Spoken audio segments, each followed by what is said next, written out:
रघुवंशम। एक का नाम है, एक का हो गया कुमार संभव, एक का नाम हो गया रघुवंशम कुमार संभव। बच्चे अभिज्ञान शकुंतलम, अभिज्ञान शकुंतलम। और बच्चे एक याद कर लेना विक्रमोवर्षियम, विक्रमोवर्षियम, विक्रमोवर्षियम। ये सारी पुस्तकें बच्चे कालिदास की याद कर लेना। भारत का शेक्सपियर किसे कहते हैं? कालिदास को कहते हैं। और जो लेकिन इतिहास से रिलेटेड थी हमने वो आपको पहले ही बता दी। क्लियर है? अब बच्चे बहुत अच्छे से यहां पर याद कर लेना। 7 नंबर पे बुद्ध चरित, बुद्ध चरित। और बुद्ध चरित किसकी पुस्तक है? अश्वघोष, जिसमें भाई साहब महात्मा बुद्ध के जीवन के बारे में बताया गया है। ठीक है? और सबसे बड़ी बात, अश्वघोष बच्चे किसके दरबारी कवि थे? किसके दरबारी कवि थे? तो याद कर लेना कुषाण वंश का राजा था जिसका नाम था कनिष्क। कनिष्क के राज दरबार में दरबारी कवि हुआ करते थे, नाम क्या था? अश्वघोष। बुद्ध चरित पुस्तक लिखी थी, ठीक, जिसमें महात्मा बुद्ध के जीवन के बारे में। इनकी अन्य पुस्तकें यहीं पर जान लेना। एक का नाम है सौंदरानंद, सौंदरानंद किसकी है? अश्वघोष की। क्लियर है? बच्चे एक एक सवाल समझते चलना। अश्वघोष किसके दरबार में दरबारी कवि थे? तो आप बता सकते हो कनिष्क के दरबार में, जो कुषाण वंश का सबसे प्रतापी राजा था, जो सबसे प्रतापी शासक था। कौन? कनिष्क। तो आप आराम से इसके बारे में भी बता सकते हो, बिना किसी झंझट के, बिना किसी टेंशन के। ठीक है? अब 8 नंबर यहीं पे देख लेते हैं। 8 नंबर बच्चे 3 पुस्तकें याद कर लेना। एक का नाम है प्रियदर्शिका, जो खुद ही हर्षवर्धन अपने दरबार के बारे में लिखता है। एक तो इसकी रत्नावली, प्रियदर्शिका, रत्नावली। और एक याद कर लेना नागानंद, नागानंद। ठीक है? ये बच्चे पुस्तकें किसकी हैं? खुद हर्षवर्धन की। हर्षवर्धन ये वही वाला हर्षवर्धन है जिसके दरबार में चीनी यात्री ह्वेनसांग आया था। कौन आया था? चीनी यात्री, भाई साहब कह सकते हो कि चीनी यात्री ह्वेनसांग आया था। और ये तीनों की तीनों पुस्तकें किसकी बच्चे मानी गई हैं? हर्षवर्धन की, जो पुष्पभूत वर्धन वंश का राजा था। क्लियर है? बहुत बढ़िया, जबरदस्त। इतनी बात बच्चे समझ में आ गई? शाबाश। 8 नंबर हो गया। 8। हाँ, अब यहीं पर अभी तुमको बता दें 9 नंबर, 8 नंबर के बाद 9 नंबर यहीं पे बच्चे याद कर लेना हर्षचरित। अब अगर तुमसे कहा जाए हर्षचरित और कादंबरी, ये दोनों किसकी पुस्तकें हैं? तो लोग क्या करते हैं, हर्षचरित मतलब हर्ष शब्द आ रहा है तो वहां पे लगा देते हैं हर्षवर्धन, जबकि ये दोनों की दोनों पुस्तकें, हर्षचरित और कादंबरी, दोनों की दोनों पुस्तकें किसकी हैं? बाण भट्ट की, बाण भट्ट की पुस्तकें हैं। याद कर लेना बिल्कुल आंख बंद करके। अब बच्चे बहुत अच्छे से एक पुस्तक यहां पे याद कर लेना, राज तरंगिणी, राज तरंगिणी। या अन्य साहित्यों में चीजें चल रही हैं। राज तरंगिणी किसकी बच्चे? कल्हड़ की। अब तुमसे कहा जाए कल्हड़ की राज तरंगिणी से हमें क्या पता चलता है? तो याद कर लेना कश्मीर का इतिहास, जो कश्मीर का इतिहास की जानकारी हमें प्राप्त होती है वो कहां से प्राप्त होती है बच्चे? वो हमें प्राप्त होती है कल्हड़ की राज तरंगिणी से। कहां से प्राप्त होती है? कल्हड़ की राज तरंगिणी से प्राप्त होती है। क्लियर है? हाँ। तो बच्चे मोहित सरोज कह रहे हैं सर आप तो बोले थे कि 12 घंटे लगातार चलेगा क्लास, तो बच्चे कहां भाग गया मैं?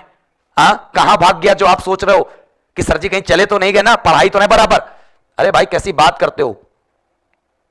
चलो, तो बच्चे राज तरंगिणी, कश्मीर का इतिहास की जानकारी हमें इससे मिलती है। ठीक है? अब एक कल्हड़ के भाई का नाम मैं अब तुमको बता दे रहा हूं बहुत अच्छे से। बच्चे एक पुस्तक का नाम है जिसका नाम है विक्रमांक देव चरित्र। क्या नाम है? विक्रमांक देव चरित्र, विक्रमांक देव चरित्र। और विक्रमांक देव चरित्र बच्चे किसकी पुस्तक है? तो याद कर लेना विल्हड़ की, विल्हड़। कल्हड़ की पुस्तक का नाम है राज तरंगिणी, विल्हड़ की पुस्तक का नाम है विक्रमांक देव चरित्र। क्लियर हो गई बात? बहुत बढ़िया। अब बच्चे यहीं पर एक पुस्तक और याद कर लेना, कुमार पाल चरित्र। ये 9 नंबर हुआ था, ये कल्हड़ वाली राज तरंगिणी 10 नंबर, ये विक्रमांक देव चरित्र बच्चे 11 नंबर। अब बच्चे यहीं पर 12 नंबर एक पुस्तक याद कर लेना, कुमार पाल चरित्र, कुमार पाल चरित्र। ये किसकी है? तो आप बता देना ये है हेमचंद की। किसकी है? हेमचंद्र की पुस्तक का नाम है कुमार पाल चरित्र। क्लियर है? बहुत बढ़िया। फिर 13 नंबर में बसंत विलास, एक पुस्तक याद कर लेना बसंत विलास। और बच्चे बसंत विलास जो पुस्तक है ना वो किसकी है? बालचंद्र की, बालचंद्र की। फटाक से स्क्रीनशॉट ले लो आप, फटाक से, जबरदस्त तरीके से। और आप सबको बहुत बहुत बधाई कि आप लगातार 2 घंटे की कक्षा अटेंड कर चुके हैं, जिसमें आप लिखकर सारी चीजें कवर कर रहे हैं। और 18 पेज हमारे कवर हो चुके हैं, जिसमें आप देख सकते हो, देखो पूरा का पूरा कंटेंट ही कंटेंट आपको दिखेगा, जिसमें आप राजा बन के बैठे हुए हैं। ठीक है, राजा बन के बैठे हुए हैं। और हां, जितने भी लोग हमारे फिनिक्स एकेडमी उन्नाव ऐप से नहीं जुड़े हैं, जुड़ लें फिनिक्स एकेडमी उन्नाव ऐप। और आज अगर कोई भी कोर्स लेते हैं, हैप्पी न्यू ईयर कोड लगाओ, 50% का डिस्काउंट यहां पर अवेलेबल है। चलो, तो उम्मीद करते हैं आपको समझ में आ गया होगा। 18 नंबर कंप्लीट। अब बात आ गई बच्चे एक मोटिवेशन कोर्स की, क्योंकि हमारे 2 घंटे पूरे के पूरे कंप्लीट हो गए। अब हम लोग चरण में पहुंच रहे हैं, किसमें? तीसरे घंटे की चरण में पहुंचने जा रहे हैं। तो बच्चे, आप सबको अगर लग रहा हो कि मेहनत बराबर जारी है, हां, पूरा बराबर पढ़ाते रहेंगे, बिल्कुल टेंशन ना लेने का, सिर्फ आज टेंशन देने का। ठीक है, एक मोटिवेशन कोर्स पढ़ लेते हैं, उसके बाद हम लोग पढ़ते हैं तीसरे घंटे की चरण में, और हम लोग बात करेंगे क्या? विदेशी यात्रियों से मिलने वाली जानकारी। ठीक है, तो फटाक से बच्चे, आप सब बहुत बढ़िया, जबरदस्त। साधना बिष्ट कह रही है सर रजिस्टर के 8 पेज हो गए हैं, बहुत बढ़िया बच्चे। वो कंटेंट तैयार होगा कि आप देखोगे, बस पेपर छापाओगे। ठीक है, बहुत बढ़िया। तो बच्चे, एक बार सब लोग, जितना भी साथी गण देख रहा है, एक बार वीडियो को फटाफट तरीके से लाइक कर दो, शेयर कर दो, और बता दो कि 12 घंटे की मैराथन है, जिसमें 2 घंटे ही अभी आपके क्या हुए? कंप्लीट हुए। मेरे साथी, एक मोटिवेशन लाइन बहुत प्यारी है, क्या कह रहा है? जीवन की सबसे बड़ी खुशी उस काम को करने की है जिसे लोग कहते हैं तुम नहीं कर सकते, you can not do it. और बच्चे, आज मैं वही काम कर रहा हूं जिसे लोग कहते थे कि तुम 12 घंटे की क्लास कभी ले नहीं सकते। आज भाई साहब, चाहे जो हो जाए, मैं पूरे 12 घंटे यहां पर अपने लगाऊंगा, और बराबर कंटेंट की बौछार होती रहेगी। ठीक है, देखो, जहां तक चलता जाएगा बस। चलो, तो बच्चे, आप सब एक बार लाइक शेयर कर दो, बताओ अभी तक का 2 घंटे में कैसा मजा आया कि नहीं मजा आया?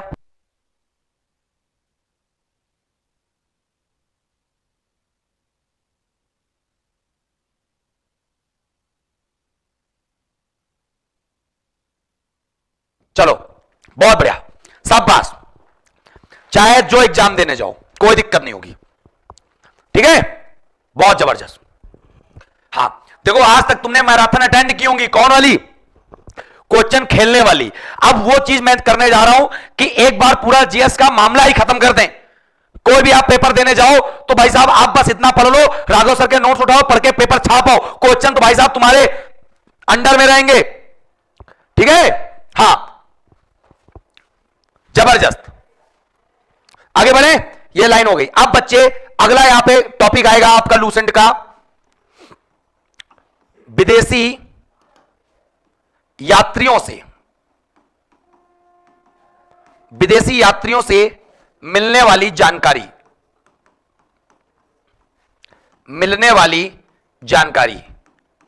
तो विदेशी यात्रियों से मिलने वाली जानकारी को बच्चे देखते हैं जबरदस्त तरीके से। तो सबसे पहले बच्चे, आपके सामने नाम आएगा, वो नाम होगा टेसियस। क्या नाम होगा? टेसियस। और सबसे खास बात, ये जो लेखक होंगे ना, जितने मैं पढ़ाने जा रहा हूं पहले, ये सारे लेखक होंगे यूनानी रोमन लेखक।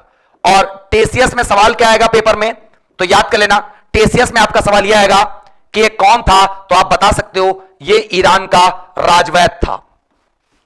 ये कौन था? ये ईरान का राजवैद था, मतलब एक प्रकार से चिकित्सक था। कौन? ठीक है। और इसने भारत के बारे में बहुत सी ऐसी आश्चर्यजनक जानकारी दी है, जिसके बारे में लोग सुनकर बड़े आश्चर्यचकित हो गए। दूसरा बच्चे, आप सब लोगों ने नाम सुना होगा, जिस सब्जेक्ट आप पढ़ रहे हो उसका नाम है हेरोडोटस। और हेरोडोटस के बारे में जितना कहूं उतना कम। आप कह सकते हो इतिहास का पिता, history of father of history, father of history, इतिहास का पिता किसे कहते हैं? हेरोडोटस को। हेरोडोटस की अभी हमने पुस्तक भी आपको पढ़ाई, उस पुस्तक का नाम था हिस्टोरिका, जो हिस्टोरिया नामक शब्द से बना है। ठीक, हिस्टोरिया नामक शब्द से बना है। बहुत बढ़िया, जबरदस्त। चलो, अब यहां बात आती है कि सिकंदर के साथ तीन ऐसे भाई साहब आए थे यात्री, जिनका नाम था निरयाकस, आनेसिक्रिटस और आस्टिबुलस। तो उनके बारे में हम लोग नहीं देखते हैं, कोई जरूरी नहीं है, जो इंपॉर्टेंट होगा वही तो पढ़ोगे। अगला बच्चे, यहां पे यूनानी रोमन लेखक में नाम आएगा जिसका नाम है मैगस्थनीज। और मैगस्थनीज का पेपर में सवाल बहुत अच्छा आता है। मैगस्थनीज का पहला सवाल आता है कि मैगस्थनीज की पुस्तक का नाम बताओ। तो मैगस्थनीज की पुस्तक का नाम है इंडिका। इंडिका किसकी पुस्तक का नाम था? मैगस्थनीज की। अगला सवाल यहां बहुत प्यारा आता है कि मैगस्थनीज किसके दरबार में भारत आया था। तो बच्चे याद कर लेना, मैगस्थनीज जो आया था किसके दरबार में आया था? चंद्रगुप्त मौर्य। जो चंद्रगुप्त मौर्य थे, मौर्य वंश के संस्थापक, उनके दरबार में आया था कौन? मैगस्थनीज। याद कर लेना। यहीं पे बच्चे प्यारा सा सवाल आता है कि मैगस्थनीज ने अपनी इंडिका में भारतीय समाज को कितने भागों में बांटा? पेपर में सवाल आता है, बच्चे लिख लेना। भारतीय समाज को कितने भागों में बांटा मैगस्थनीज ने? अपनी पुस्तक इंडिका में भागों में बांटा। तो आप कह सकते हो मैगस्थनीज ने भारतीय समाज को बच्चे कितने भागों में बांटा? 7 भागों में बांटा भारतीय समाज को। किसने? मैगस्थनीज ने। कहां पर? अपनी पुस्तक इंडिका में। अगला प्रश्न बहुत प्यारा आता है, मैगस्थनीज किसका राजदूत था? तो मैगस्थनीज जो राजदूत था किसका था? सेलुकस निकेटर का। Seleucus Nicator. तो सेलुकस निकेटर, अभी हम तुमको और बताएंगे। आपको सेलुकस निकेटर भी पूरी कहानी समझ में आएगी, अभी हिस्ट्री का वो टॉपिक चलेगा, ठीक है। तो बच्चे सेलुकस निकेटर का राजदूत था मैगस्थनीज। और सेलुकस निकेटर किसके सेनापति था? तो बच्चे सिकंदर का। सिकंदर के साथ भारत आया था सेलुकस निकेटर, याद कर लेना, ठीक है। तो इनकी पुस्तक का नाम इंडिका था, जिसमें इन्होंने भारतीय समाज को 7 भागों में बांटा। चंद्रगुप्त मौर्य के दरबार में आया था मैगस्थनीज। सेलुकस निकेटर का राजदूत था कौन? मैगस्थनीज। इतनी बात समझ में आ गई। अब बच्चे बहुत प्यारा सा सवाल तुमसे आएगा, इंडिका किस भाषा में लिखी है? तो आप बता सकते हो। पहले ऊपर देखो, यूनानी रोमन लेखक, ये सारे हैं। यूनानी मतलब ग्रीक, ग्रीस के रहने वाले, चाहे यूनान को ग्रीस बोलो चाहे ग्रीक बोलो। तो सिंपल सी बात है, इंडिका किस भाषा में लिखी होगी मैगस्थनीज ने? ग्रीक भाषा में, क्योंकि वो निवासी कहां का था? ग्रीस का। तो कौन सी भाषा जानता था? ग्रीक जानता था। कोई दिक्कत है? कोई दिक्कत नहीं, बहुत बढ़िया। कोई दिक्कत है? चलो आगे, 3 हो गए। 4 नंबर देखो, 4 नंबर विदेशियों से मिलने वाली जानकारी। एक व्यक्ति आया था जिसका नाम है डाइमेकस। सवाल ये आता है बच्चे, ये भी विदेशी यात्री था। पेपर में सवाल आता है कि डाइमेकस किसके दरबार में भारत आया? तो चंद्रगुप्त मौर्य के बेटे का नाम था बिंदुसार। बिंदुसार के दरबार में आया था कौन? बिंदुसार के दरबार में आया था बच्चे कौन? डाइमेकस। और डाइमेकस बच्चे पेपर में आएगा किसका राजदूत था? किसका राजदूत था? तो आप बता सकते हो सीरिया नरेश। सीरिया नरेश मतलब सीरिया के राजा, और सीरिया के राजा का नाम होता है आंतियोकस। सीरिया के राजा आंतियोकस का राजदूत था कौन? डाइमेकस। ठीक। अगर तुमसे कहा जाए सीरिया की कैपिटल बताओ, तो सीरिया की कैपिटल तुम लोग लपेट के बता दोगे, जिसका नाम होता है दमिश्क। क्या नाम है? दमिश्क। ठीक है, चलो आगे। तो डाइमेकस के बारे में भी क्लियर हो गया। समझ में आ रहा है कि नहीं आ रहा है? यार आ रहा है ना? साहब बास बच्चे, आपको पढ़ना है पढ़ना है पढ़ना है पढ़ना है, आग लगा देनी भाई साहब। ठीक है, चलो 5 नंबर, डायनोनिसियस। डायनोनिसियस, निसियस। और डायनोनिसियस का पेपर में सवाल आएगा बच्चे, डायनोनिसियस किसके दरबार में आया था? तो आप बता सकते हो डायनोनिसियस अशोक के दरबार में आया था।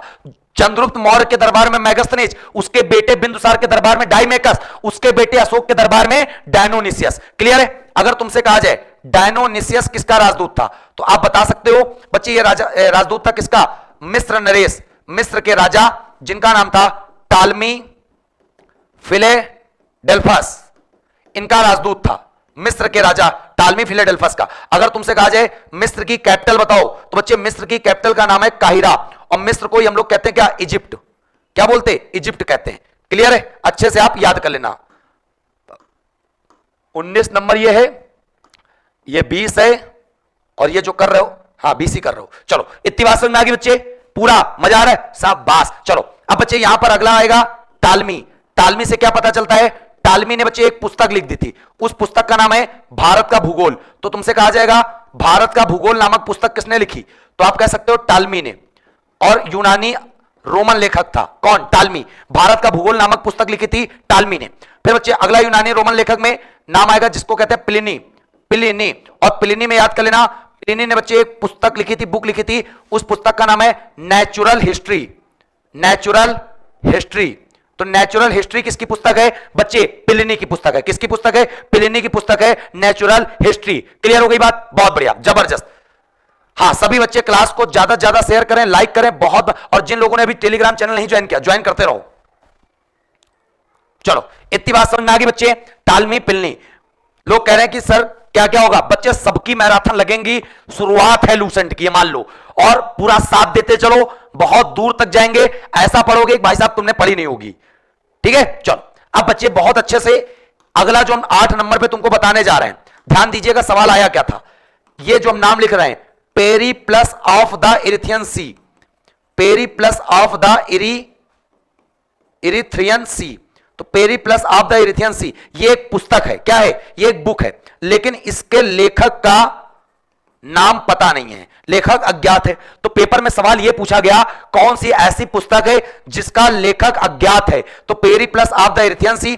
दूसरी बात, कौन सी ऐसी पुस्तक है जिससे हमें हिंद महासागर मतलब इंडियन ओशियन के बारे में जानकारी मिलती है, हिंद महासागर के बारे में जानकारी मिलती है, तो आप बता सकते हो पेरिप्लस ऑफ द एरिथियन सी, जिसके लेखक का भाई साहब अता पता नहीं है, लेकिन जिससे हमें हिंद महासागर की यात्रा पर वो आया था।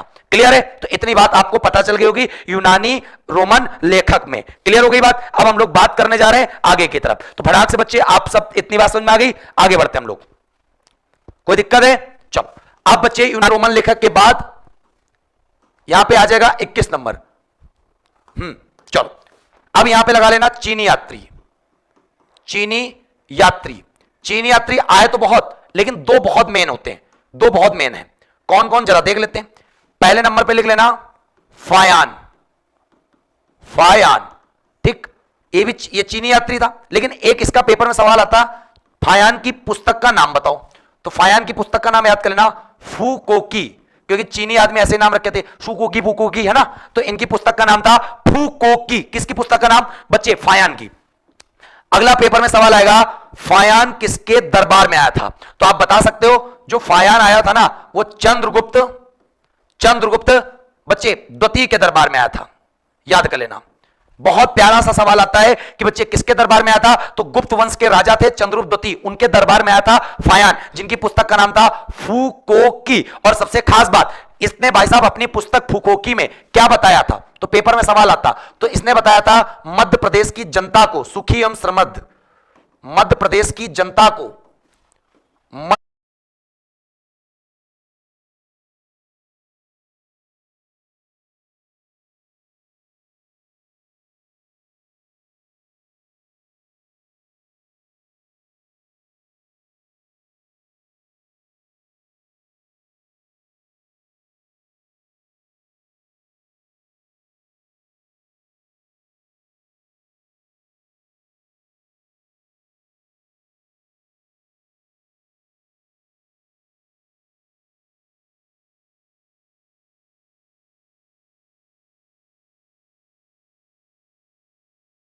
मध्य प्रदेश की जनता को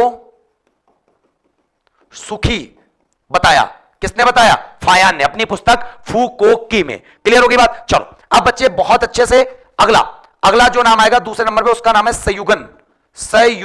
सयुगन में बस आप इतना याद कर लेना कि यह भी एक चीनी यात्री था, क्योंकि ऑप्शन आ जाता है निम्नलिखित में से कौन चीनी यात्री था, नहीं था, आप बता सकते हो, तो आप कह सकते हो सयुगन भी एक चीनी यात्री था।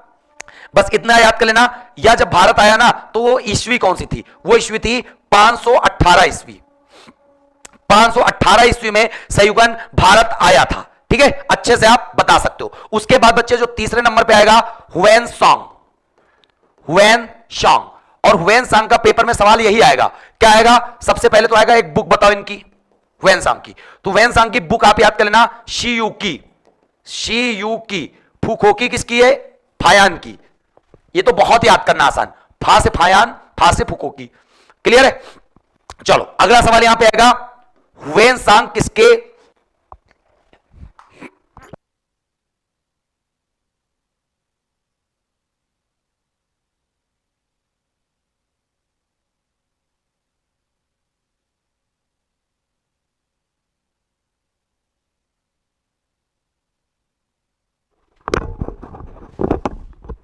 चलो बच्चे, हुएन सांग किसके दरबार में आया था? तो हुएन सांग आया था हर्षवर्धन के दरबार में। अभी हमने बताया था ना, ये वही हर्षवर्धन जिसने अपनी पुस्तकें लिखी थी। कौन कौन सी? तो आप सबको पता है नागानंद रत्नावली, सारी पुस्तकें किसने लिखी थी? हर्षवर्धन ने। क्लियर है? चलो इतनी बात समझ में आ गई। अब बच्चे हाँ, सब बात समझ में आ रहा है ना? बहुत बढ़िया। चलो हुएन सांग बच्चे आया था किसके दरबार में? हर्षवर्धन के दरबार में। और हुएन सांग की पुस्तक का नाम है क्या? शीयुकी। ठीक, जबरदस्त तरीके से याद कर लेना। अब यहां पे एक सवाल आता है कि हुएन सांग को क्या क्या कहा जाता है, तो बच्चे हुएन सांग का लिख लेना यात्रियों का राजकुमार कहते हैं। यात्रियों का राजकुमार, प्रिंस ऑफ पिलग्रिम्स। इंग्लिश में अगर बात करें तो यात्रियों का राजकुमार कहते हैं। यहीं पे कह लेना शाक्य मुनि कहते हैं। शाक्य मुनि किसे कहते हैं? हुएन सांग को। नीति का पंडित कहते हैं, नीति का पंडित। ये सारे प्रोनाउंस किसके लिए हैं? वेन सॉन्ग के लिए। तो वेन सॉन्ग में सारी चीजें याद कर लेना। क्लियर है? बहुत बढ़िया, जबरदस्त तरीके से। और वेन सॉन्ग ने बच्चे यहां पर पढ़ाई भी की थी, सबसे इंपॉर्टेंट बात, यहां पर पढ़ाई भी की थी। और जो पढ़ाई की थी वो कहां पे की थी? नालंदा यूनिवर्सिटी में। नालंदा यूनिवर्सिटी में। नालंदा यूनिवर्सिटी बिहार में पड़ता है, ठीक है, याद कर लेना। अगर तुमसे यहां पर यह कहा जाए कि नालंदा विश्वविद्यालय बनवाया किसने, तो आगे चल के भी पढ़ोगे, गुप्त वंश के एक राजा मिलेंगे जिनका नाम है कुमार गुप्त प्रथम। तो नालंदा विश्वविद्यालय का जो निर्माण करवाया, जो बनवाया, वो किसने बनवाया बच्चे? कुमार गुप्त प्रथम ने बनवाया था। ठीक है, इस प्रकार आपको ये सारे के सारे चीनी यात्री भी पता चल गए। और चीनी यात्री में एक नाम और बढ़ा लेना, एक व्यक्ति बच्चे जिसका नाम है इत सिंह। इत सिंह भी चीनी यात्री में शामिल है। ठीक है, बिल्कुल बिल्कुल, बहुत बढ़िया, जबरदस्त। अब एक सवाल किसी को नहीं पता है, आज मैं बता दे रहा हूं। एक सवाल यह आता है कि वेन सांग की जीवनी किसने लिखी? वेन सांग की जीवनी किसने लिखी? तो वेन सांग की जीवनी लिखने वाला उसी का मित्र जिसका नाम था हवली।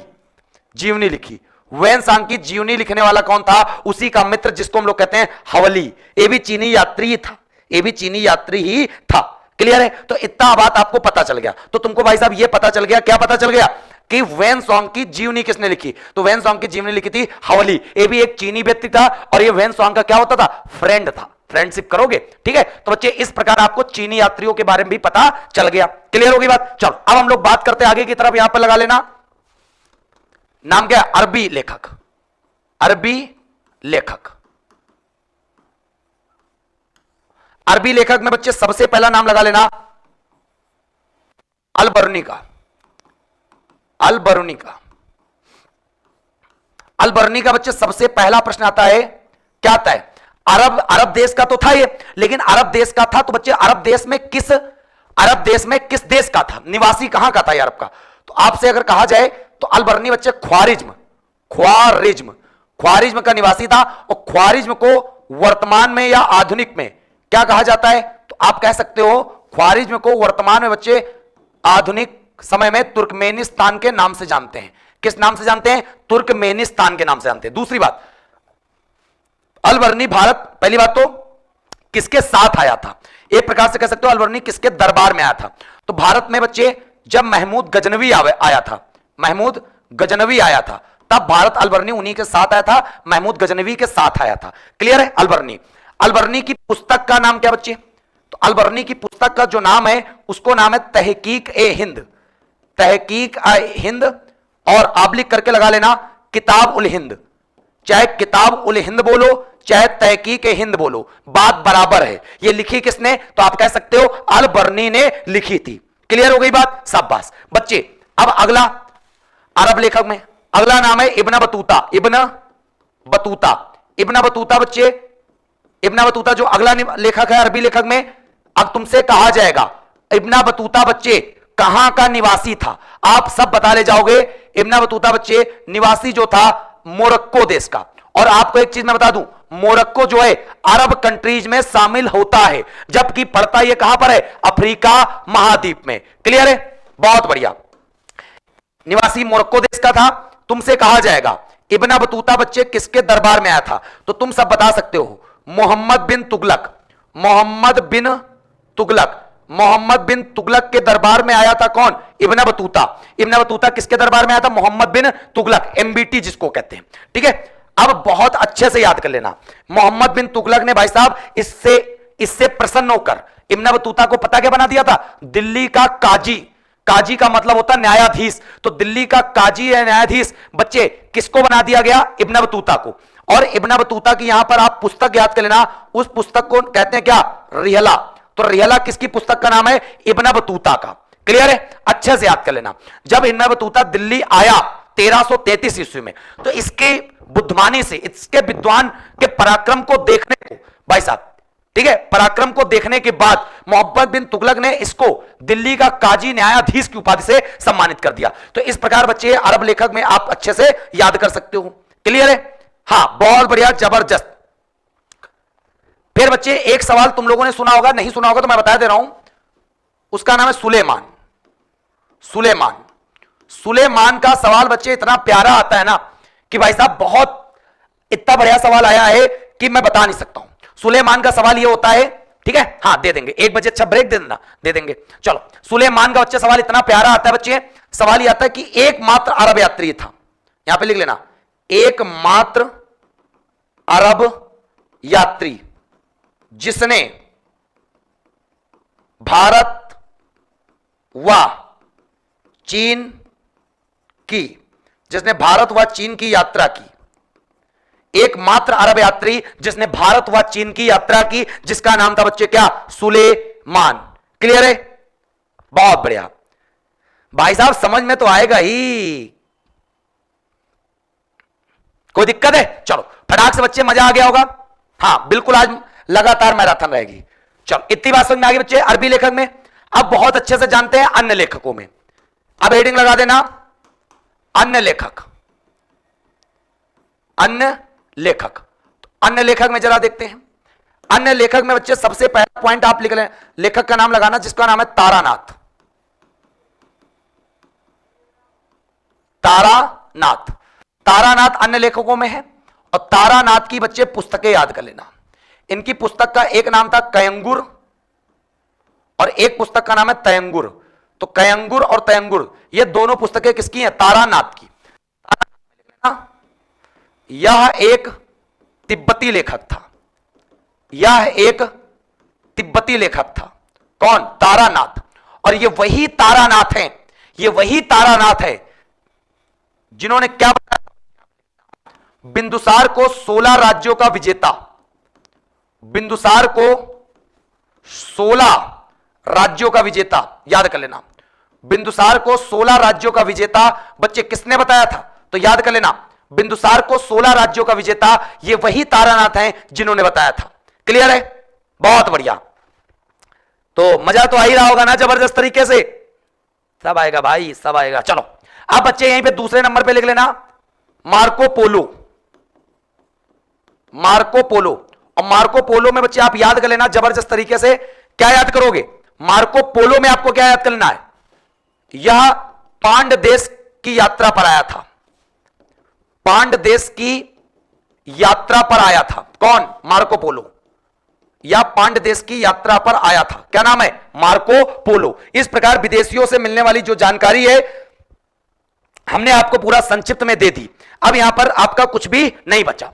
ठीक है, अब बच्चे अब क्या है, यहां 21 हो गया था, ये 22 हो गया, 22 के बाद ये 23 हो गया। इस प्रकार भाई साहब ये भी समाप्त।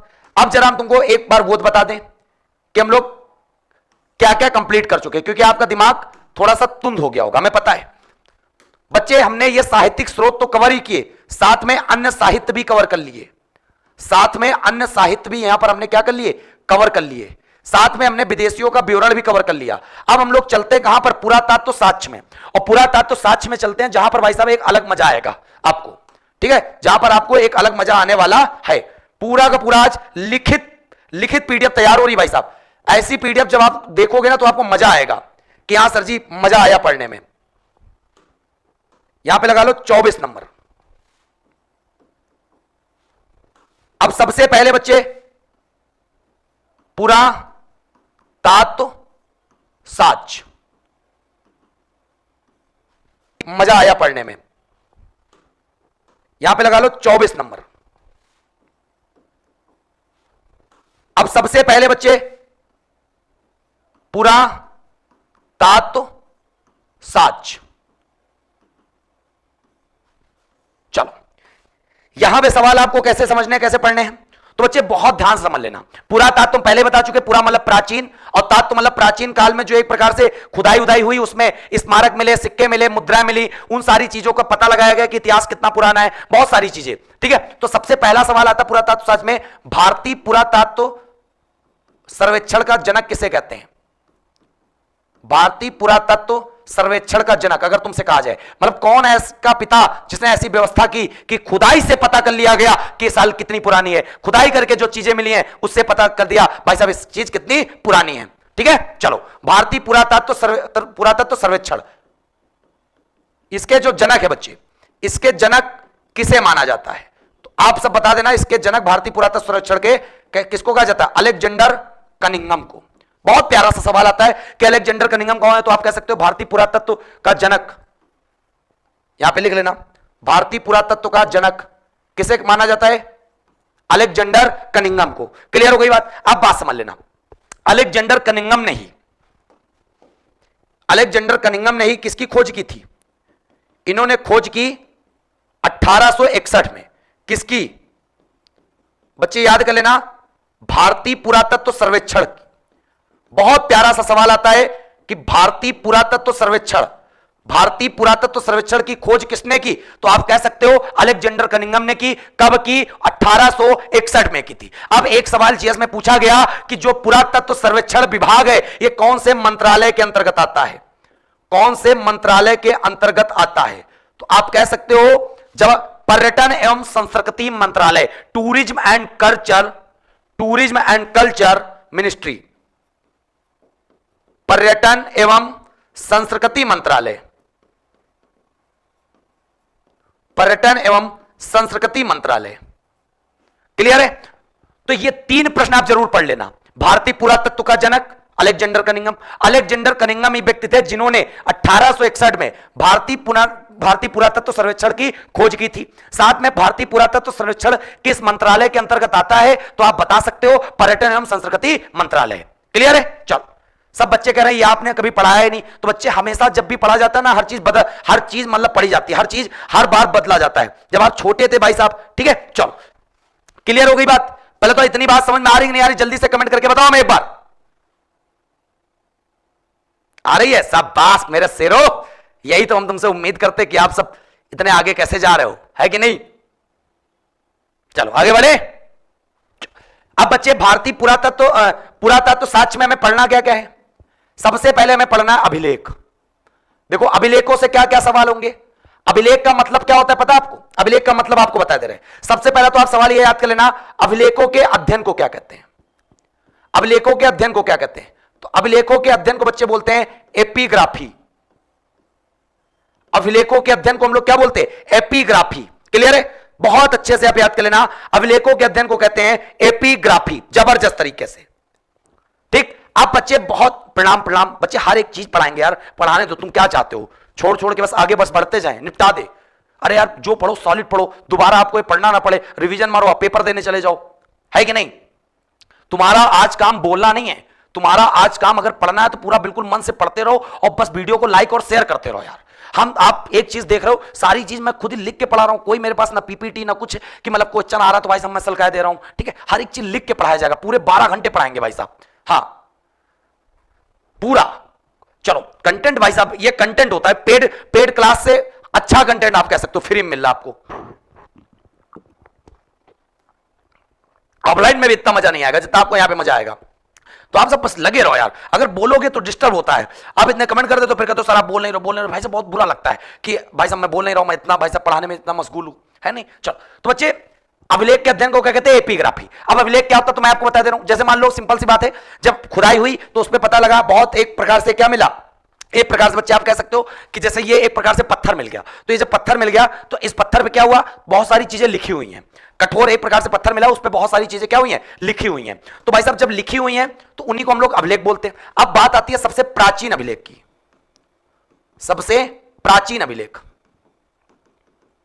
तो सबसे प्राचीन अभिलेख कौन है बच्चे? तो याद कर लेना, एशिया माइनर का बोगाज कोई, एशिया माइनर का बोगाज कोई। तो जो एशिया माइनर का बोगाज कोई अभिलेख है ना बच्चे, वो सबसे प्राचीन है। और सबसे खास बात मैं आपको बता दूं, जो एशिया माइनर का बोगाज कोई है, एशिया माइनर का बोगाज कोई है, इसमें पता क्या उल्लेख मिला है? इसमें 4 देवताओं का उल्लेख मिला है। पेपर में पूछा जाता है, इंद्र कामा मित्र कामा वरुण और कामा नासत्य। तो याद कर लेना, ये जो 4 देवता हैं, इन 4 देवता का उल्लेख हमें किस अभिलेख से मिलता है? तो आप बता सकते हो बच्चे, ठीक है? आप बता सकते हो बहुत अच्छे से कि एशिया माइनर के बोगाज कोई में कौन से 4 देवताओं का उल्लेख है। तो आप कह सकते हो इंद्र, मित्र, वरुण एवं नासत्य का। क्लियर हो गई बात? जबरदस्त तरीके से आप बता सकते हो बिना किसी टेंशन के। सबसे पुराना यही है भाई साहब। अच्छा नासत्य को अश्विनी कुमार के नाम से जानते हैं, अश्विनी कुमार के नाम से, ठीक है? चलो अब कुछ अभिलेख देख लेते हैं यहां पर। अब यहां पे हेडिंग लगा देना, प्रमुख अभिलेख। जो पेपर आपसे पूछे जाएंगे, क्या क्या यहां से पूछा जा सकता, तो मैं आपको यहां पे बता दे रहा हूं। जैसे प्रमुख अभिलेख में सबसे पहले तुमसे पूछा जाएगा हाथी गुंफा अभिलेख, हाथी गुंफा अभिलेख। तो जब तुमसे हाथी गुंफा अभिलेख कहा जाएगा तो आप कह सकते हो हाथी गुंफा अभिलेख, सबसे पहला सवाल आएगा किस राजा का है, तो आप बता सकते हो कलिंग नरेश खारवेल का। कलिंग नरेश खारवेल का बच्चे किस राजा का है? कलिंग के राजा खारवेल थे, उनका बच्चे है, आप कह सकते हो हाथी गुंफा अभिलेख। क्लियर है? और आप कह सकते हो बच्चे इसमें क्या विशेषता है ऐसी, तो आप विशेषता बताओगे तो अच्छे से बता सकते हो भारतवर्ष का जिक्र। अगर तुमसे कहा गया कि सबसे पहले भारतवर्ष का जिक्र, भारतवर्ष का उल्लेख किस अभिलेख में मिलता है, तो आप कह सकते हो हाथी गुंफा अभिलेख में, जो कलिंग राजा खारवेल का है। क्लियर है? पहला सवाल आपको पता चल गया। अगला दूसरा अभिलेख बच्चे जूनागढ़। जूनागढ़, जो जूनागढ़ अभिलेख है गुजरात का है। और याद कर लेना सको के एक राजा थे जिनका नाम था रुद्रदामन। सको के एक राजा थे जिनका नाम था रुद्रदामन। और ये भाई साहब अभिलेख क्यों फेमस है, तो याद कर लेना भाई साहब, ये याद कर लेना ये ऐसा अभिलेख था जिसमें मतलब पहला ऐसा अभिलेख जिसमें संस्कृत भाषा में लिखा था। संस्कृत भाषा में लिखा हुआ कौन सा अभिलेख था, तो आप बता सकते हो संस्कृत भाषा में अभिलेख जो लिखा हुआ था उसका नाम था जूनागढ़। और जूनागढ़ अभिलेख कौन से राजा का था, किसने मतलब बनवाया था, तो आप कह सकते हो बच्चे रुद्रदामन। रुद्रदामन प्रथम आप लगा लो, कोई दिक्कत यहां पर नहीं है। ठीक है, चलो बहुत बढ़िया। अगला तीसरा नंबर एरण अभिलेख। एरण अभिलेख, एरण अभिलेख बच्चे किस राजा का है? एरण अभिलेख याद कर लेना भानुगुप्त का। भानुगुप्त का है। और अगर मैं तुमसे बात करूं एरण अभिलेख बच्चे कहां मिलेगा, तो आप कह सकते हो एमपी। हाथी गुंफा कहां पर? उड़ीसा। ठीक, जूनागढ़ कहां पर? गुजरात में। और एरण अभिलेख एमपी भानुगुप्त का है। और बच्चे आप सबको पता है एक ऐसी प्रथा जो समाज के लिए सबसे ज्यादा बेकार प्रथा थी, सती प्रथा।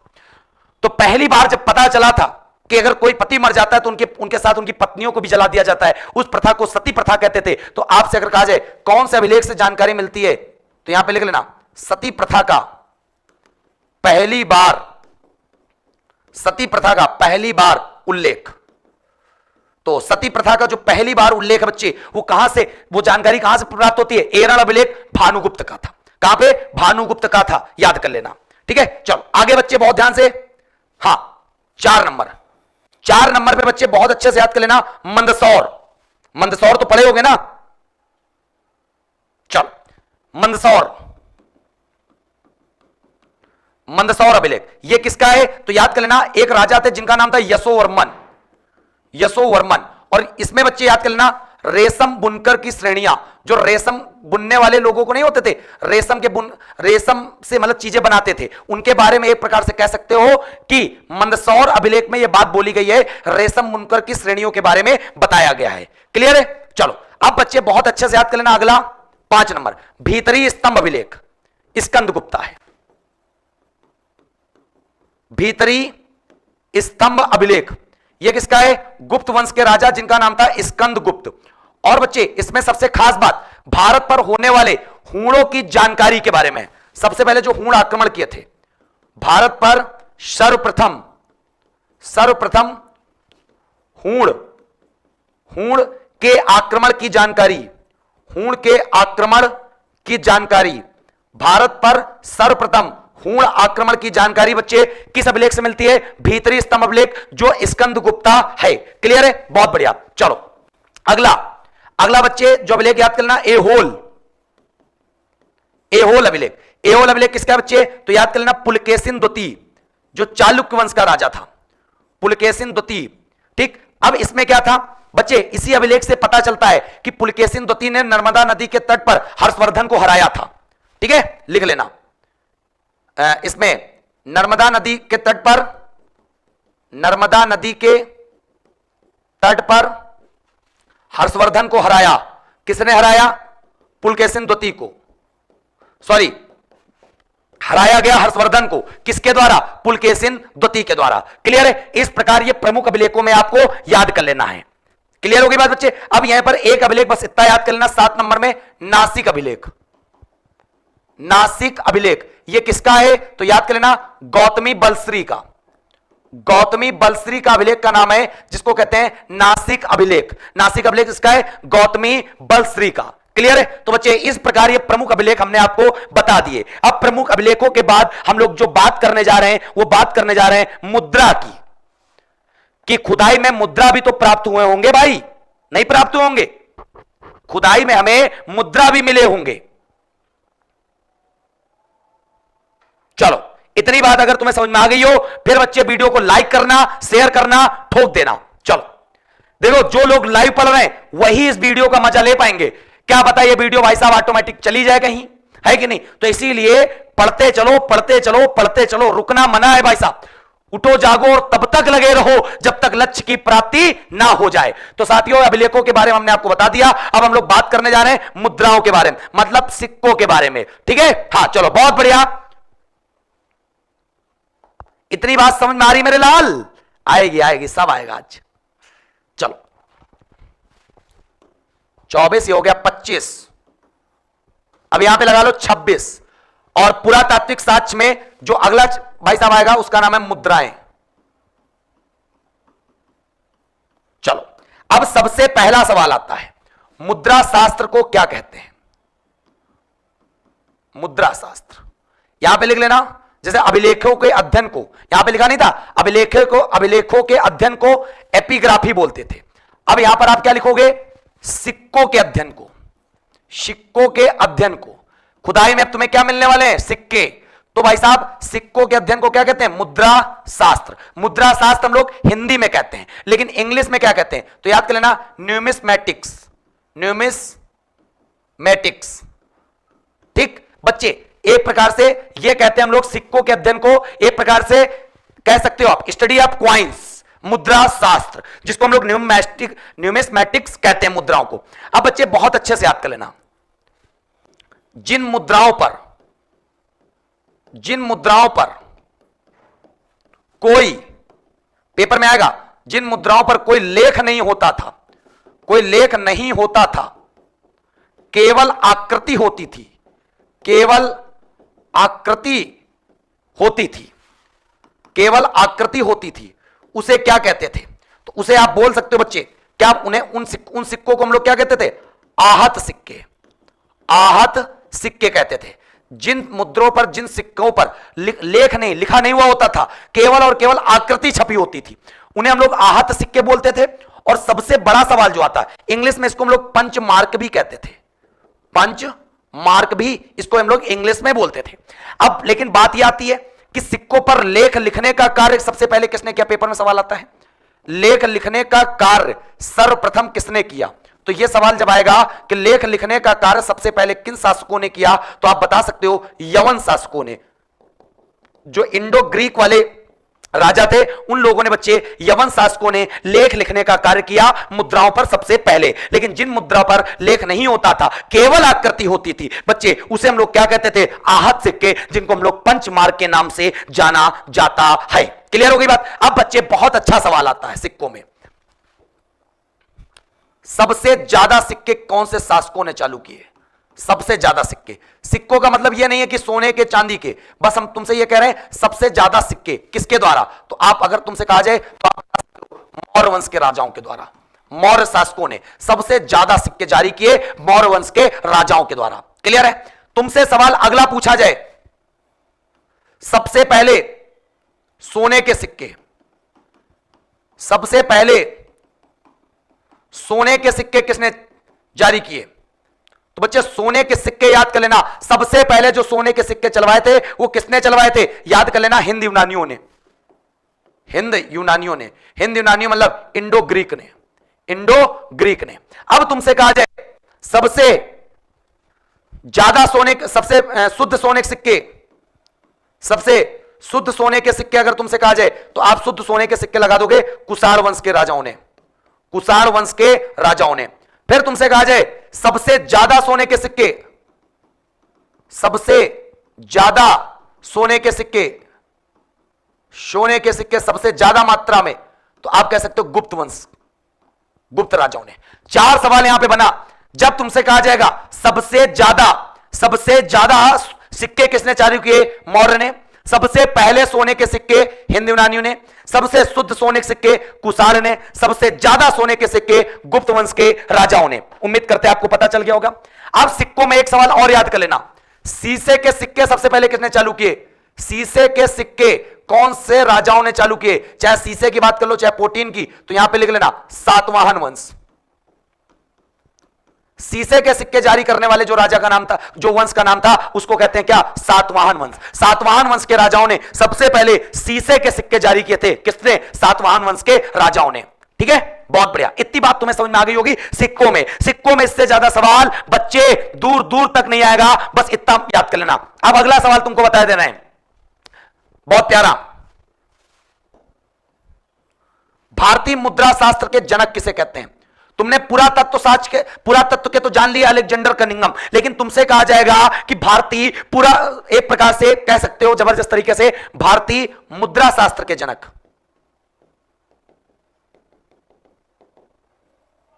भारतीय मुद्रा शास्त्र के जनक किसे कहते हैं? तो बच्चे याद कर लेना, जेम्स प्रिंसेप। क्या नाम है? James Prinsep. इस प्रकार आपको यह भी पता चल गया ना बच्चे, बहुत बढ़िया। चलो, और साहित्य में जो सिक्के होते थे, साहित्य में सिक्कों को हम लोग कसारपड़ के नाम से जानते थे। ठीक है, हां भाई साहब, कह सकते हो कि साहित्य में जो सिक्कों को बोलते थे उसको हम लोग कसारपड़ के नाम से जाना जाता था। सिक्कों पर सबसे पहले लिखने का कार्य किया था जेम्स प्रिंसेप ने। क्लियर है? जबरदस्त। इतनी बात समझ में आ गई बच्चे? जल्दी बताओ, आ गई? चलो, और जो एक प्रकार से मुद्रा में आपसे कहा जाए कि एक सिक्के मिले थे जिसमें समुद्रगुप्त वीणा बजाते हुए पाए गए थे, जिससे यह पता चला था कि समुद्रगुप्त, भाई साहब, समुद्रगुप्त एक प्रकार से आप कह सकते हो भारतीय संगीत प्रेमी कहा गया। किसको? भारत के नेपोलियन को। ठीक है, चलो, बहुत बढ़िया, जबरदस्त। हां, इतनी बात समझ में आ गई। एक बच्ची कह रही है, सर आप ब्रेक नहीं दोगे क्या? भूख लगी है, खाना खाकर आती हूं।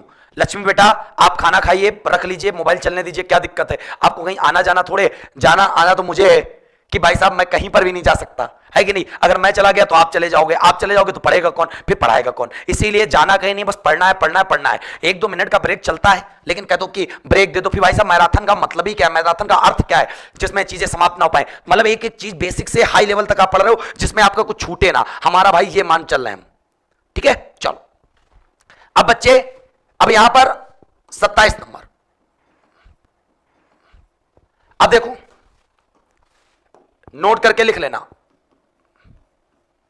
देखो, एक प्रकार से एक जगह थी अरिकमेडु, तमिलनाडु में। जब यहां पर खुदाई हुई, कहां पर? तमिलनाडु अरिकमेडु नामक स्थान पर। तो यहां पर मिले क्या? रोमन सिक्के। तो पेपर में सवाल आता है कि रोमन सिक्के खुदाई में हमें कहां मिले? तो आप बता सकते हो, रोमन सिक्के हमें खुदाई में जो मिले हैं ना, वो कहां मिले? अरिकमेडु में। और सबसे खास बात बच्चे याद कर लेना, क्या याद करोगे?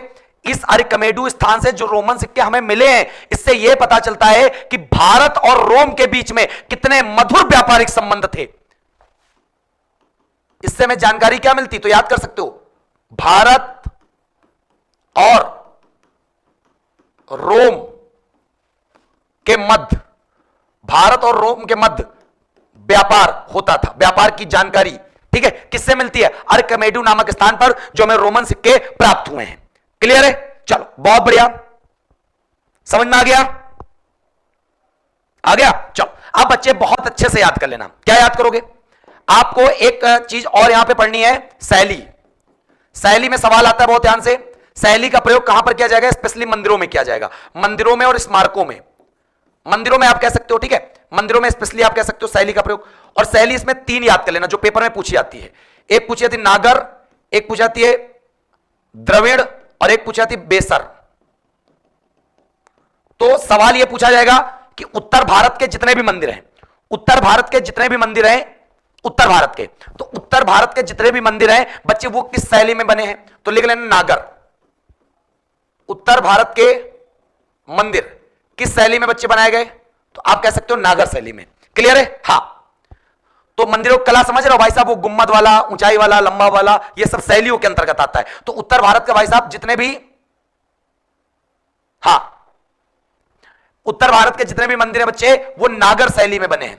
द्रविड़ वाले जब उत्तर भारत के याद कर लेना नागर शैली में, तो सिंपल सी बात है, दक्षिण भारत के जो मंदिर के कला की शैली होगी वो, उसको हम लोग क्या कहेंगे? द्रविड़ कहेंगे। और जहां जहां उत्तर और दक्षिण, मतलब जहां जहां हमें थोड़ा उत्तर भारत का कॉन्सेप्ट, थोड़ा दक्षिण भारत का, दोनों का कॉन्सेप्ट लेना है, तो बच्चे वो कौन सी शैली कहलाएगी? बेसर। तो आप यहां पे लिख सकते हो north India plus south India, दोनों का मिला जुला, कहने मतलब वहां पर नागर शैली और द्रविड़ शैली दोनों जहां पर हमें देखने को मिलती है, उस शैली को हम लोग बोलते हैं बेसर शैली बोलते हैं। क्लियर है? अब बच्चे एक शैली बहुत अच्छे से याद कर लेना, पंचायतन शब्द। एक सवाल बहुत बढ़िया बनना है, पंचायतन। यह सवाल कई बार पूछा गया, पंचायतन शब्द जो है ये किस शैली से संबंधित है? तो पंचायतन शब्द भी बच्चे मंदिरों की शैली से रिलेटेड है, मतलब जो मंदिर का निर्माण होता है ना, उससे भी पंचायतन शैली रिलेटेड है। पंचायतन क्या है? तो पंचायतन आप बच्चे कह सकते हो कि पंचायतन वो है जो मंदिरों में प्रयोग होने वाली शैली, मंदिरों की, पंचायतन शब्द मंदिर की रचना से संबंधित है, याद कर लेना। अब एक हिंदू मंदिर किसका होगा? हिंदू धर्म का ही होगा। एक हिंदू मंदिर पंचायतन भाई साहब तभी हो सकता है, कैसे? मान लो ये मंदिर है ए, ये मंदिर ए है, अगर बीच में एक मंदिर है, जब इसके चारों तरफ एक एक मंदिर बन जाएगा, तो कहने का मतलब है पंचायतन शैली उसे कहते हैं कि एक मुख्य मंदिर के चारों ओर मंदिर निर्मित कर देना, मतलब चारों ओर मंदिर से जब हम लोग मुख्य मंदिर में प्रवेश करेंगे तो उस शैली से बना हुआ मंदिर क्या कहलाएगा? पंचायतन कहलाएगा। क्लियर हो गई? कहने मतलब है, कह सकते हो जब मुख्य मंदिर चार सहायक मंदिर से चारों तरफ से घिर जाता है, तो यह वाला मंदिर पंचायतन शैली का रूप धारण कर लेता है। क्लियर है? बहुत बढ़िया, जबरदस्त। आप समझ लेना इसके एग्जाम्पल क्या क्या, तुमसे सवाल पूछा जाएगा कि पंचायतन शैली के एग्जाम्पल बताओ, एग्जाम्पल, उदाहरण। तो आप कह सकते हो एक मंदिर आपका हो गया कंदरिया महादेव, और कंदरिया महादेव खजुराहो में स्थित है। कहां पे? खजुराहो एमपी। यह पंचायतन शैली का भाग है भैया, एक ये याद कर लेना। ठीक, दूसरा बच्चे लक्ष्मण मंदिर भुवनेश्वर में मिलेगा, लक्ष्मण भी मिलेगा और वहां पर लिंगराज भी मिलेगा। लिंगराज मंदिर और लक्ष्मण मंदिर दोनों के दोनों कहां पर? उड़ीसा की राजधानी भुवनेश्वर में। ये भी याद कर लेना, ये भी पंचायतन शैली का ही भाग है। क्लियर है? फिर बच्चे याद कर लेना दशावतार मंदिर, एक एग्जांपल दशावतार मंदिर। और दशावतार मंदिर कहां मिलेगा बच्चे? यूपी में पड़ेगा, देवगढ़ में। यह भी पंचायतन शैली का ही भाग है। क्लियर हो गई बात? तो बच्चे बेसर शैली का एग्जांपल कह रहे हैं, तो बच्चे बृहदेश्वर मंदिर आप कह सकते हो, आप एक तरह से कह सकते हो उड़ीसा में एक मंदिर पड़ता है जिसका नाम है, आप कह सकते हो कोणार्क। ठीक है, ये सब उसी में जाएंगे। चलो, तो इतनी बात सुन। हाँ बिल्कुल, कई सारे ब्रांच से घिरा हुआ मंदिर ही पंचायतन शैली का रूप कहलाता है। क्लियर है? सब बस। तो पंचायतन शैली के हमने आपको एग्जांपल भी बता दिए, जिसमें आप दिक्कत मत करना। ये दशावतार मंदिर देवगढ़ यूपी, और यहीं पर एक मंदिर और याद कर लेना, गोंडेश्वर मंदिर महाराष्ट्र। तो गोंडेश्वर मंदिर बच्चे महाराष्ट्र। क्लियर है? ये भी पंचायतन शैली का ही एग्जांपल है, गोंडेश्वर मंदिर। लिंगराज पता ही है, बहुत बढ़िया। लिंगराज हो गया भुवनेश्वर का लक्ष्मण मंदिर हो गया, और भुवनेश्वर का याद कर लेना ब्रह्मेश्वर हो गया, ब्रह्मेश्वर। तो सारे के सारे मंदिर बच्चे किसके हैं? पंचायतन शैली के हैं। कोई दिक्कत है? सब बस। चलो, इतनी बात समझ में आ गई। चलो, अब बच्चे पुरातत्व शास्त्र में अगला क्या आएगा? अगला आएगा, बहुत अच्छे से याद कर लेना, मूर्तियां। तो मूर्तियों के बारे में ज्यादा है नहीं, तो यहीं पर मैं बता दे रहा हूं। अभी महात्मा बुद्ध का पढ़ेंगे। मूर्तियों में बस इतना याद कर लेना, सबसे ज्यादा मूर्ति का निर्माण किस काल में माना जाता है? सबसे ज्यादा मूर्तियों का निर्माण किस काल में? तो आप कह सकते हो कुषाण काल में। सबसे ज्यादा मूर्तियों का निर्माण बच्चे किस काल में? तो आप कह सकते हो कुषाण काल में। क्लियर है? क्लियर है? चलो, इस प्रकार बच्चे आपका एक प्रकार से यूनिट नंबर फर्स्ट, जो सबसे बड़ी यूनिट थी, वो समाप्त हो गई। दूसरी यूनिट प्रागैतिहासिक काल, वो भी समाप्त हो गई। अब शुरुआत होने जा रही है तीसरी यूनिट जो लूसेंट के अकॉर्डिंग है, उसका नाम है सिंधु घाटी सभ्यता। क्लियर है? बहुत बढ़िया। चलो, बहुत बढ़िया। तो बच्चे इस प्रकार आपको समझ में आ गया होगा अच्छे से। तो एक बार वीडियो को लाइक कर दो, शेयर कर दो, और सबसे खास बात, हम लोग तीसरा चरण भी कंप्लीट कर लिए। टोटल 12 चरण है, 12 घंटे की मैराथन, मतलब 12 चरण, और 3 चरण हमारे पूरे हो गए, मतलब 12 घंटे में 3 खत्म। 25% काम हमारा कंप्लीट, 25% पढ़ाई हमारी हो चुकी। अब हम लोग बात करने चल रहे हैं आगे। गुड आफ्टरनून हो गया, बिल्कुल बच्चे। तो बच्चे इस प्रकार हमारे 27 पेज की तैयारी हो गई। चलो, 3 चरण के बाद अब एक मोटिवेशन लाइन है, बहुत तगड़ा है। देख लो ये लाइन क्या कहती है, तो बच्चे ये लाइन कहती है जिसे हार्ड वर्क करना आता है, जिसे हार्ड वर्क करना आता है उनके लिए दुनिया में नामुमकिन जैसे कोई शब्द है ही नहीं। भाई साहब बहुत प्यारी सी लाइन है। क्या कह रहा है, जिसे कठिन परिश्रम करना आता है, तो वो लोग नामुमकिन जैसे शब्दों को भाई साहब बहुत पीछे छोड़ चुके हो, तुम्हारे लिए वो शब्द बेकार हैं। जबरदस्त। तो ये लाइन के साथ थोड़ा सा उत्साहवान और ऊर्जित हो, ऊर्जा ग्रहण करो और हम लोग पहुंचते हैं 28 नंबर पेज में। जो लिख रहे हैं उन्हीं पेजों में नंबर डाल रहे हैं। जैसे देखो यहां 27 था, ये मोटिवेशन लाइन है, यहां पे नहीं लिखा, अब यहां पे 28। अब भाई साहब बिल्कुल जबरदस्त तरीके से, अच्छा स्क्रीनशॉट लेना, ले लो भैया।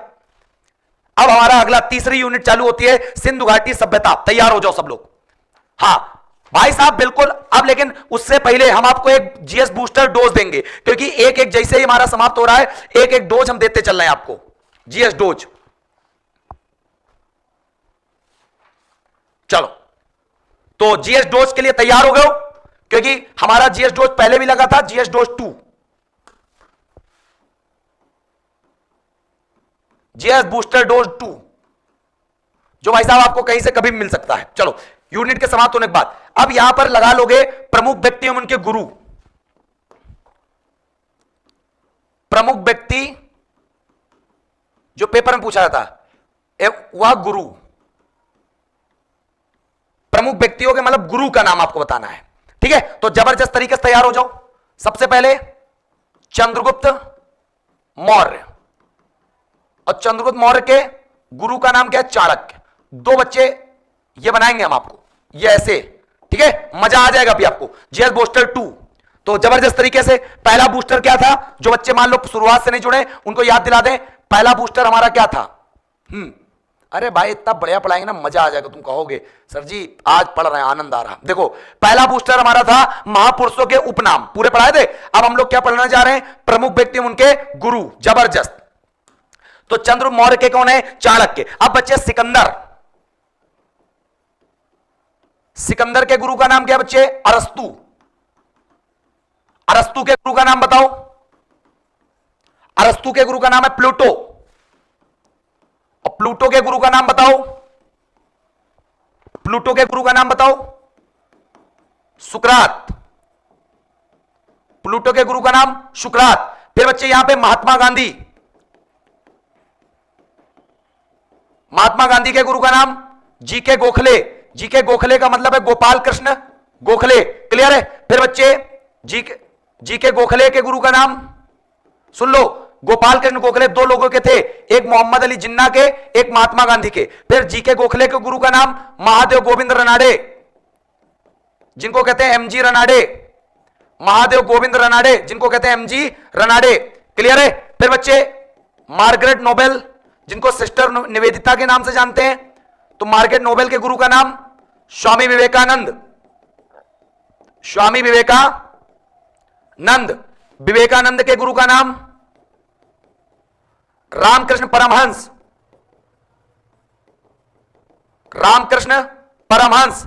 रामकृष्ण परमहंस को बच्चे हम लोग पता किस नाम से जानते हैं, इनको कहते थे गदाधर। गदाधर के नाम से जानते थे किसको, रामकृष्ण परमहंस को। ठीक है। फिर बच्चे औरंगजेब के शेख मासूम। औरंगजेब के गुरु का नाम शेख मासूम। तो ये इतने गुरु तुमको हम बता दिए। फिर आगे हम लोग बात करने जा रहे हैं बहुत जबरदस्त तरीके से। ठीक है, जबरदस्त तरीके से याद करेंगे। फिर आगे तो बच्चे इतने गुरु हो गए। उसके बाद यहां पे आएगा अमीर खुसरो, बात करेंगे। फिर आगे तो बच्चे इतने गुरु हो गए। उसके बाद यहां पे आएगा अमीर खुसरो। अमीर खुसरो के गुरु का नाम बताओ, निजामुद्दीन औलिया। निजामुद्दीन औलिया। बच्चे अगले गुरु का नाम बहुत ध्यान से याद कर लेना, तुलसीदास। तुलसीदास के गुरु का नाम नरहरि सिंह। नरहरि याद कर लो, नरहरि किसके गुरु का नाम है, बाबा नरहरि। क्लियर है, बिल्कुल जबरदस्त, बहुत बढ़िया। फिर मीराबाई के रैदास। मीराबाई के गुरु का नाम रैदास। बच्चे रैदास के गुरु का नाम रामानंद। मजा आएगा, बिल्कुल गारंटीड बता रहे भैया, समझ रहे हो? बहुत बढ़िया, जबरदस्त। हां, अब रामानंद के गुरु का नाम राघवानंद। रामानंद के गुरु का नाम भैया हमारे नाम पर आ गया है। रामानंद के गुरु का नाम हमारे नाम पे आ गया, राघवानंद। तुम्हारे गुरु का नाम क्या है पता है ना? हाँ, याद रखियो। चलो, गौतम बुद्ध के गुरु का नाम, तो गौतम बुद्ध के गुरु का नाम बच्चे अलार कलाम। अलार कलाम। शिवाजी के गुरु का नाम कोंडदेव।